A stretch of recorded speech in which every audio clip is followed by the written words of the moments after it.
So hey everyone, welcome to my channel. आज हम class 7th NCERT का chapter first read करेंगे, पादपों में पोषण। सबसे पहले हम डेफिनेशन देखेंगे पोषक। कार्बोहाइड्रेट, प्रोटीन, वसा, विटामिन एवं खनिज भोजक के घटक हैं। भोजन के ये घटक हमारे शरीर के लिए आवश्यक हैं तथा इन्हें पोषक कहते हैं।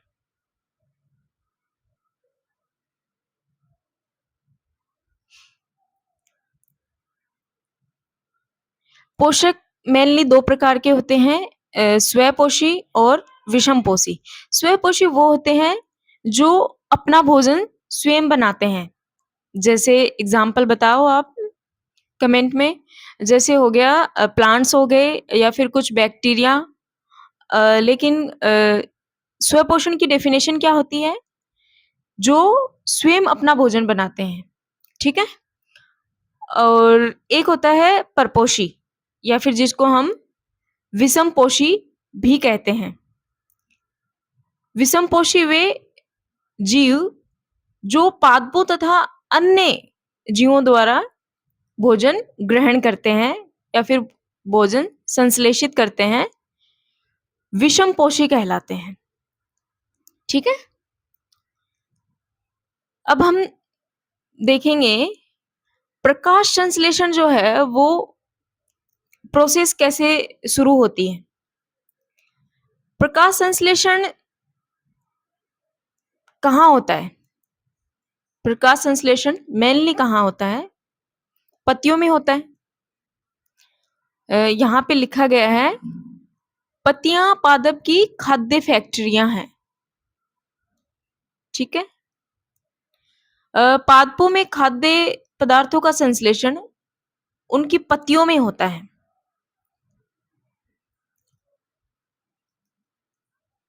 यहाँ पर बुझो जानना चाहता है कि जड़ द्वारा अवशोषित जल एवं खनिज पत्ती तक किस प्रकार पहुंचता है। तो खनिज जल एवं मूल द्वारा जो है अवशोषित किए जाते हैं, मतलब जड़ द्वारा अवशोषित किए जाते हैं, तने के माध्यम से पत्तियों तक पहुंचाए जाते हैं। आपने प्रकाश संश्लेषण में एक रिएक्शन देखी होगी जिसमें हम यूज करते हैं CO2 प्लस H2O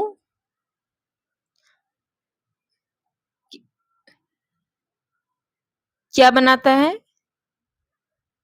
ग्लूकोज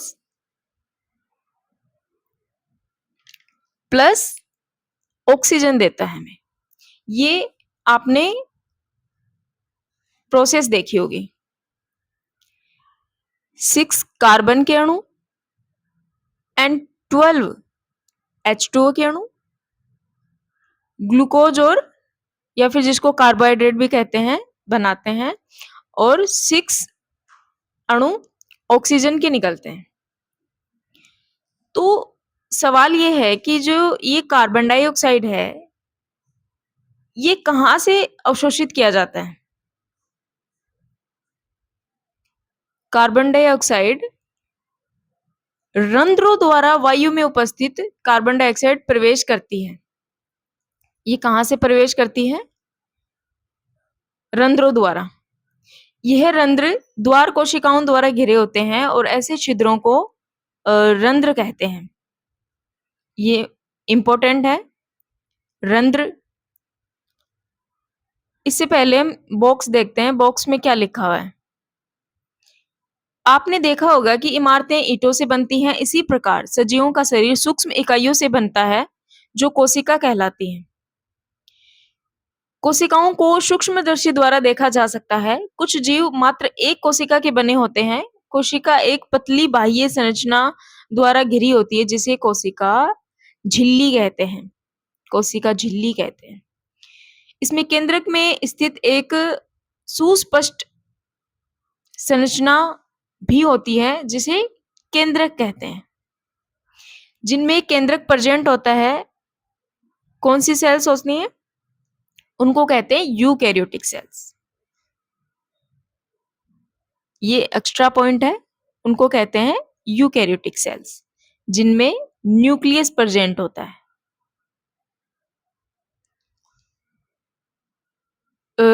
फिर आ गया था केंद्रक चारों ओर से जेली के समान एक पदार्थ से घिरा होता है जिसे कोशिका द्रव्य कहा जाता है।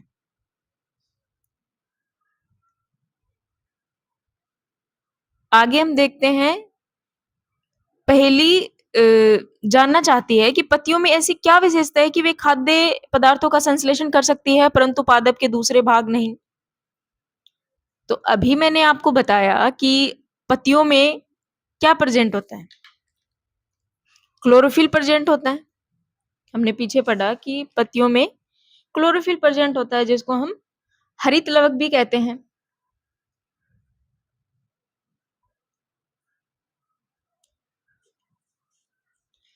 क्लोरोफिल में कौन सा तत्व उपस्थित होता है, ये आप मुझे कमेंट करके बताना जब क्लास खत्म हो जाए कि क्लोरोफिल में क्या प्रेजेंट होता है।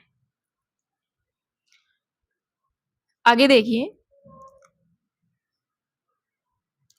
ये जो अभी मैंने आपको रिएक्शन बताई उसी को यहाँ पे लिखा हुआ है।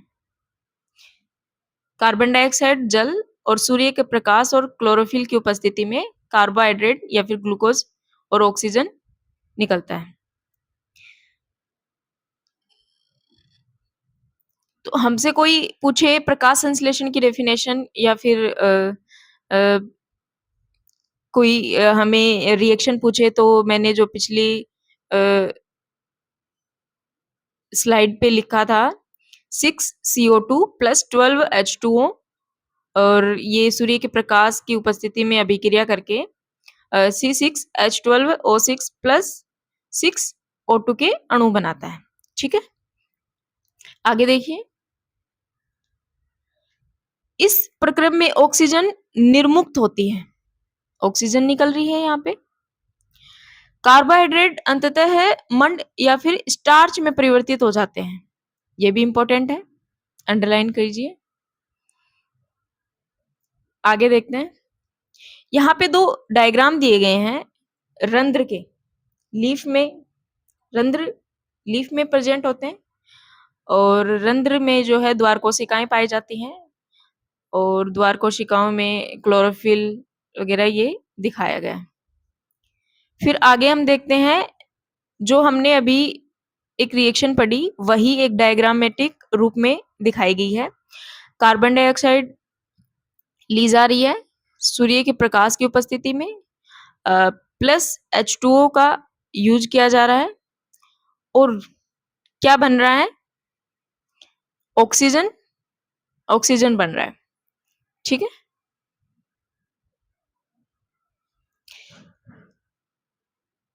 हम ये एक्सरसाइज 1.1 देखेंगे। इसमें यहां से शुरू करेंगे कि हरी पत्तियों के अतिरिक्त अन्य वर्ण रंग की पत्तियों में भी क्लोरोफिल होता है। तो ये इंपॉर्टेंट लाइन है, इसको अंडरलाइन कीजिए कि हरी पत्तियों के अलावा भी अन्य रंग की पत्तियों में भी क्लोरोफिल होता है। जैसे आपने देखा होगा पतझड़ का मौसम आता है तो पत्तियां तो झड़ जाती हैं, लेकिन पौधे को तो जिंदा रहने के लिए प्रकाश संश्लेषण की जरूरी होगी, तो वो कहाँ से प्रकाश संश्लेषण करेगा? तो इसके लिए एक प्रोसेस ये है कि जो उसके तने के कुछ हरे भाग में भी प्रकाश संश्लेषण होता है। आगे देखिए, परंतु इन पत्तियों में उपस्थित लाल, भूरे एवं अन्य वर्णक क्लोरोफिल के हरे रंग का प्रच्छादन कर देते हैं, अर्थात ढक लेते हैं। अच्छा, आपने काई देखी होगी तालाब वगैरह में, गंदे पानी में, तो वहां पे जो काई है ना, वो एक्चुअल में शैवाल है, जो कि गीली दीवारों, तालाब और ठहरे हुए जलाशय में हरे अवपंकी काई कहलाते हैं। आगे हम देखेंगे कि पादपों में क्या पोषण की अन्य विधियां भी हैं। आपने यहाँ तक देख लिया कि पौधों में प्रकाश संश्लेषण होता है, पत्तियों में क्लोरोफिल होता है। इस वजह से प्रकाश संश्लेषण की आवश्यकता क्यों है? क्या कोई बता सकता है कि प्रकाश संश्लेषण की आवश्यकता क्यों होगी? देखिए, जब पौधा कार्बन डाइऑक्साइड और जल की प्रेजेंस में ग्लूकोज और ऑक्सीजन बनाता है, तो हमें ऑक्सीजन कहाँ से मिलेगी? भाई ऑक्सीजन बना रहा है, कार्बन डाइऑक्साइड ग्रहण करते हैं पौधे और ऑक्सीजन हमें दे रहे हैं। तो ऑक्सीजन कहाँ से मिलेगी? तभी तो मिलेगी जब पौधे प्रकाश संश्लेषण की प्रक्रिया करेंगे, प्रकाश संश्लेषण करेंगे, और ऑक्सीजन के बिना तो जीवन संभव नहीं है। इसीलिए पौधों को प्रकाश संश्लेषण की आवश्यकता होती है। आगे देखिए, कुछ पादप पौधे ऐसे भी हैं जिनमें क्लोरोफिल नहीं पाया जाता, जिनमें क्लोरोफिल नहीं पाया जाता।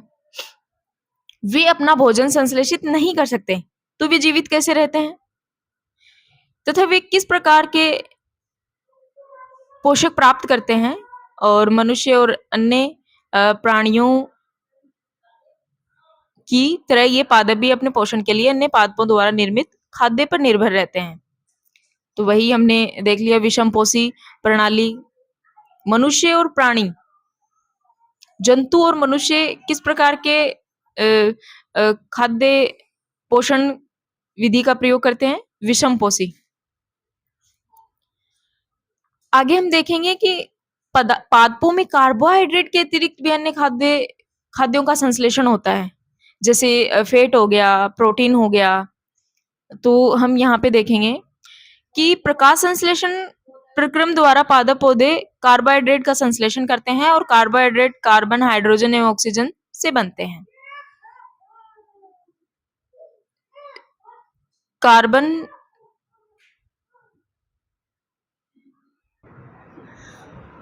कार्बोहाइड्रेट का संश्लेषण करते हैं, और कार्बोहाइड्रेट जो है कार्बन, हाइड्रोजन, ऑक्सीजन, ये हमने पढ़ लिया। इसका उपयोग खाद्य के अन्य घटकों के संश्लेषण में होता है, परंतु प्रोटीन जो है वो नाइट्रोजनी पदार्थ है। देखिए, प्रोटीन में कार्बन, हाइड्रोजन और ऑक्सीजन तो प्रेजेंट होते ही होते हैं, इसमें नाइट्रोजन भी पाया जाता है, नाइट्रोजन प्रेजेंट होता है। 16% नाइट्रोजन पाया जाता है। नाइट्रोजन फिक्सेशन की जो प्रोसेस है वो यही है कि प्रोटीन जो है वो एक नाइट्रोजनी पदार्थ है, जिसमें कार्बन, ऑक्सीजन और हाइड्रोजन के अतिरिक्त नाइट्रोजन भी होता है। ये यहाँ पे भी लिखा हुआ है।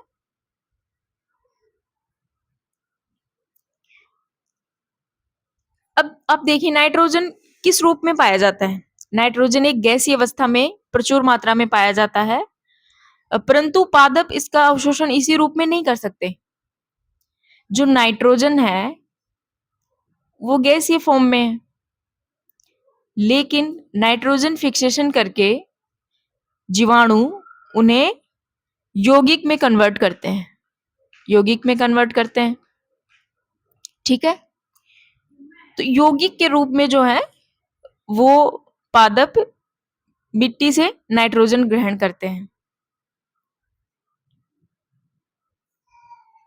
तो ये इंपॉर्टेंट है कि जो नाइट्रोजन है वो किस रूप में मृदा से निर्मुक्त होते हैं, तो वो यौगिक के रूप में।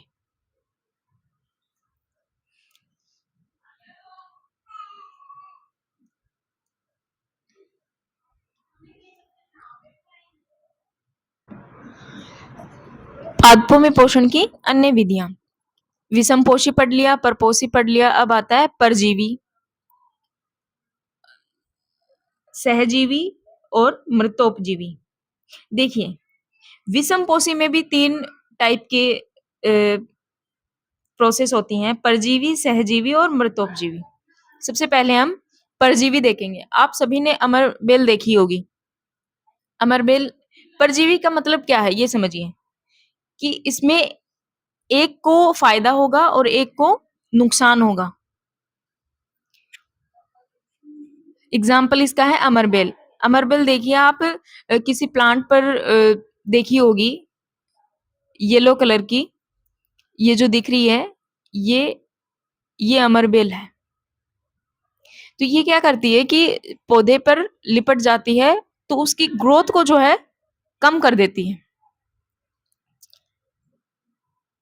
फिर आते हैं सहजीवी। सॉरी, उससे पहले हम देखेंगे कि कीट बक्सी पादप कौन कौन से हैं, इसके एग्जाम्पल। क्या आपने ऐसे पादपों को देखा और उनके विषय में सुना है जो जंतुओं का भक्षण करते हैं, और कुछ ऐसे भी पादप हैं जो कीटों को पकड़ते हैं तथा उन्हें पचा जाते हैं? क्या यह विस्मयकारी नहीं है? ऐसे पौधे हरे या अन्य किसी रंग के हो सकते हैं। इसकी घड़े या घट के समान दिखाई देने वाली संरचना वास्तव में उसकी पत्ती का रूपांतरित भाग है। पत्ते का शीर्ष भाग जो है घड़े के ढक्कन बनाता है और घड़े के अंदर अनेक रोम होते हैं और नीचे की ओर ढलके रहते हैं, अर्थात अधोमुखी होते हैं। जब कोई जब कोई कीट घड़े में प्रवेश करता है तो यह उनके रोमों के बीच में फंस जाता है और घड़े में उपस्थित पाचक रस द्वारा कीटों का पाचन हो जाता है। कीटों का भक्षण करने वाले ऐसे पादप कीट भक्षी पादप कहलाते हैं। तो आप मुझे ये बताओ कि पादप तो प्रकाश संश्लेषण करता है, वो तो स्वयंपोषी है, तो उसको जरूरत क्या है कि वो कीटों को मारकर खाए या उनका भक्षण करे? उसको जरूरत क्यों पड़ी? ये भी एक अच्छा क्वेश्चन है और मुझे कमेंट में बताना आप लोग। बाकी मैं बता देती हूँ, फिर भी आप लोग और रिसर्च किया करो, सर्च किया करो कि बाकी देखो आप गूगल पे जाके एक टर्म सर्च करते हो ना तो उसमें काफी चीजें दिखाई देती हैं, तो वो भी उस पे भी आपकी नजर जाती है, तो थोड़ा क्या है आप उसको भी पढ़ते हो तो उससे अच्छे से समझ में आता है।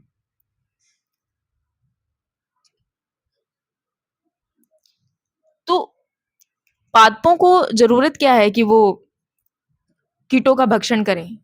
तो देखो हर हर किसी की नीड है।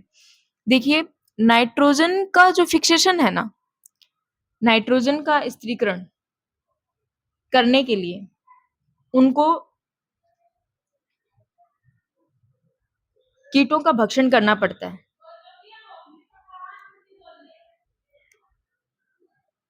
ये सब नाइट्रोजन की आपूर्ति के लिए किया जाता है। फिर हम देखेंगे मृतजीवी। आपने मशरूम को देखा होगा। मशरूम मृतजीवी का एग्जाम्पल है। मशरूम तने वृक्षों की सड़ी गली वर्षा के दिनों में वृक्षों की सड़ी गली टूटी टहनियों तथा तनों पर छाल पर छाते के समान संरचनाओं के गुच्छे भी आपने देखे होंगे, तो वो मशरूम होते हैं। और आगे देखिए ये जो यहाँ पे जो ये भुजो और पहेली ये जो पूछते हैं ना सवाल, ये उत्तर प्रदेश की जैसे सीटेट एच टेट इन जैसी भर्तियों में, मतलब एग्जाम में ये पूछे जाते हैं अक्सर। भुजो जानना चाहता है कि जीव अपना भोजन किस प्रकार प्राप्त करते हैं। इनके प्राणियों के समान मुख नहीं होता है, ये हरे पादपों के समान भी नहीं होते हैं, इनमें क्लोरोफिल अनुपस्थित होता है, तो ये प्रकाश संश्लेषण द्वारा भोजन का संश्लेषण नहीं कर सकते। तो देखिए हम लोग अगर प्रकाश संश्लेषण कर पा रहे होते तो हम दूसरों पे डिपेंड नहीं होते, हम अपना भोजन खुद ही बना लेते। ठीक है, आगे देखिए।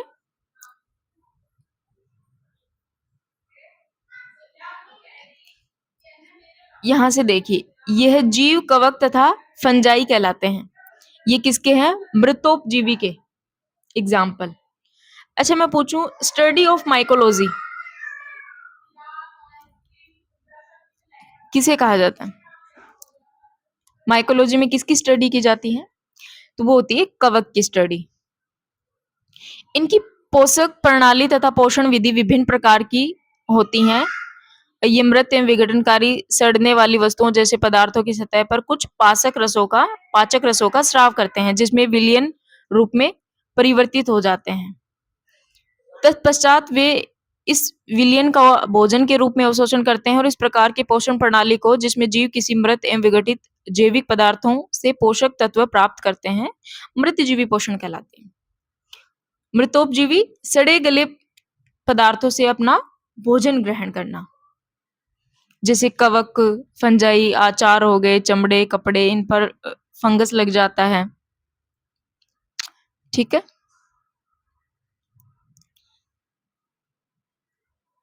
आगे देखेंगे सहजीवी संबंध। हमने परजीवी देख लिया, परजीवी के एग्जाम्पल देख लिए। परजीवी के एग्जाम्पल में ये एग्जाम्पल इंपॉर्टेंट है, इसको अंडरलाइन करना।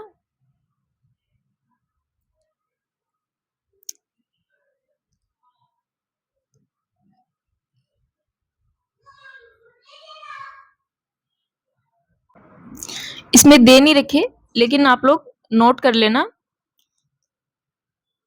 विनस फ्लाईट्रेप, घटपर्णी तो इसमें दिया हुआ है, और एक है विनस फ्लाईट्रेप और एक है संड्यू पादप, और एक जो है इंपॉर्टेंट है वो है नेपेंथिस,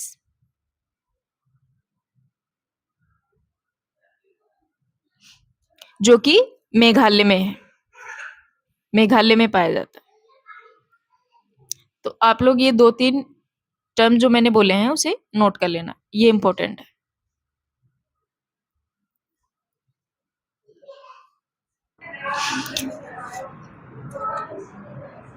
सहजीवी संबंध का उदाहरण है लाइकेन। सहजीवी में देखिए दोनों को फायदा मिलता है, दोनों साथ साथ रहते हैं। जैसे इसमें है एक शैवाल और दूसरा होता है कवक। अब शैवाल में क्लोरोफिल उपस्थित होता है, जबकि कवक में क्लोरोफिल नहीं होता। तो कवक शैवाल को रहने का स्थान प्रदान करता है और जल एवं पोषक तत्व उपलब्ध कराता है, और बदले में शैवाल प्रकाश संश्लेषण द्वारा संश्लेषित खाद्य कवक को देता है। ठीक है, आपको लाइकेन में पूछे, शैवाल और कवक दो होते हैं। शैवाल क्लोरोफिल उपस्थित होता है और कवक जो है वो आवास प्रदान कराता है। ठीक है, यहाँ तक कोई डाउट हो? क्लियर सब? आगे देखिए, मृदा में पोषकों की पुनः आपूर्ति किस प्रकार की होती है? अच्छा, मृदा में देखिए आप, हम लोग खाद वगैरह यूज करते हैं, तो अपने खेतों में आपने देखा होगा कि खाद वगैरह उर्वरक डालते हैं, तो वो प्रोसेस मतलब चलती रहती है, वो कम भी तो होती है। जैसे अनाज उगाते हैं तो उर्वरक की कमी भी आती है, तो उस प्रोसेस को बनाए रखने के लिए क्या आगे प्रोसेस होती है वो देखिए।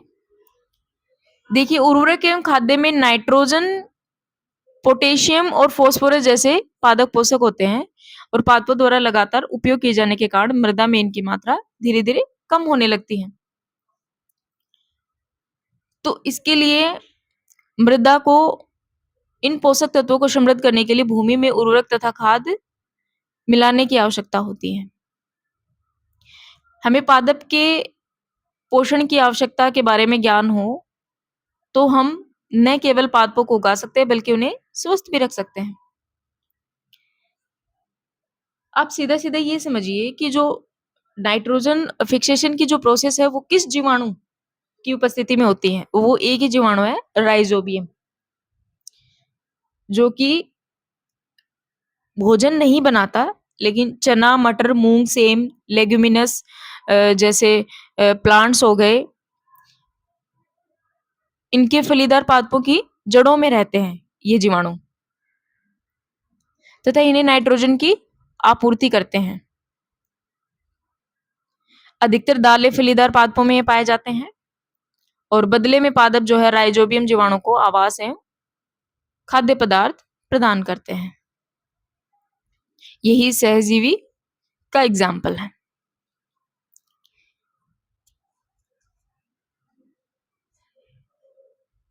तो यहाँ पर हमारा चैप्टर होता है कंप्लीट। आई होप आप सभी को कुछ न कुछ समझ में आया होगा। अभी मेरी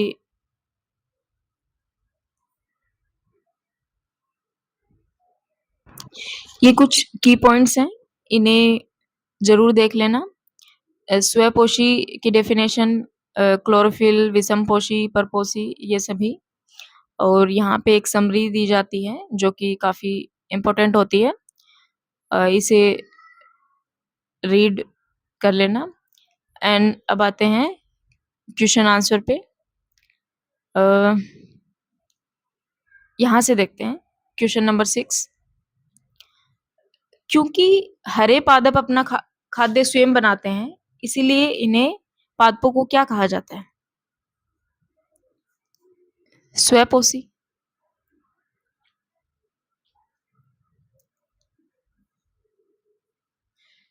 पादपों द्वारा संश्लेषित खाद्य का भंडारण किस रूप में किया जाता है? कार्बोहाइड्रेट से स्टार्च के रूप में। स्टार्च के रूप।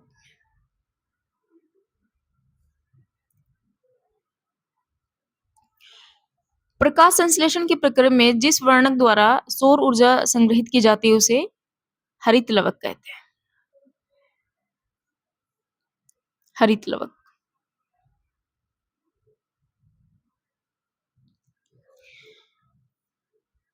प्रकाश संश्लेषण में पादप वायुमंडल से कार्बन डाइऑक्साइड लेते हैं तथा ऑक्सीजन का उत्पादन करते हैं। आपको पता है पादप कार्बन डाइऑक्साइड प्लस जल की उपस्थिति में, क्लोरोफिल की उपस्थिति में ऑक्सीजन देते हैं और अपना भोजन बनाते हैं एंड ऑक्सीजन का उत्पादन करते हैं। फिर आते हैं क्वेश्चन नंबर 8। अमरबेल उदाहरण है, ये आपने पढ़ा है, परजीवी का। कीटों को पकड़कर अपना आहार बनाने वाले पादप का नाम है घटपर्णी।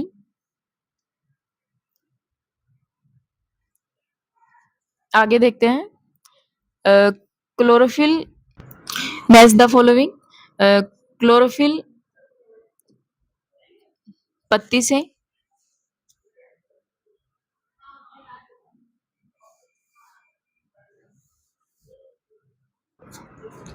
नाइट्रोजन